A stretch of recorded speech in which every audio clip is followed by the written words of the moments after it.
आणि हे डावे विचारवंतही एका बाजूला भारताला एक देश म्हणतच नाहीत, काही एक संस्कृती आहे म्हणतच नाहीत. त्यांच्या हातात होतं तोवर तशी त्यांनी पाठ्यपुस्तकं लिहिली. आपली मुलं बाळं तीच पाठ्यपुस्तकं शाळांमधनं शिकून घरी येत आहेत की भारत नावाचं काही नाहीच आहे ज्यांच्या लेखी. भारत हे फक्त एका जमिनीचं नाव आहे. भारत कधी नव्हताच. हे कालचं आजचं नाही आहे. आत्ता सुद्धा अशा शक्ती आहेत. मग आहेत ते जाणीवपूर्वक आहेत मला माहिती नाही, पण माझं स्पष्ट सांगण्याचं कर्तव्य आहे की भारताचा एक मुख्य पक्ष असलेल्या काँग्रेसचा नेता राहुल गांधी हे म्हणतात की भारत राष्ट्र नाही. लोक विचार करा नीट शांतपणे. ठीक आहे की आत्ता 20 नोव्हेंबरला निवडणूक आहेत, 23ला मतमोजणी होईल.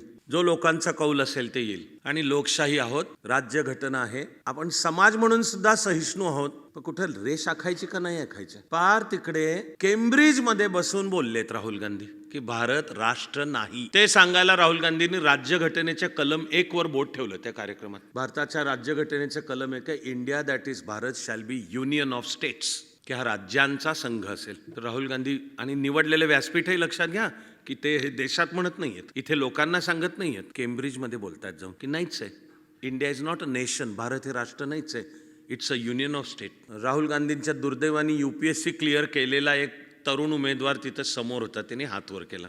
तो म्हणाला तुम्ही कलम 1 पाहिलं, थोडं पान अलीकडचं पाहिलं असतं. अलीकडचं पान म्हणजे आपल्या राज्यघटनेचा सरनामा, preamble, we the people of India असं म्हणून जो सुरू होतो, तिथे स्पष्ट उल्लेख आहे भारत राष्ट्र म्हणून. इंग्लिशमधला सुद्धा नेशन एन कॅपिटल, राष्ट्र म्हणून. पण देशातल्या एका मुख्य राजकीय पक्षाचा सर्वोच्च नेता म्हणतो नाहीच आहे भारत राष्ट्र. कोणता भारत जोडो म्हणायचं आहे त्याला?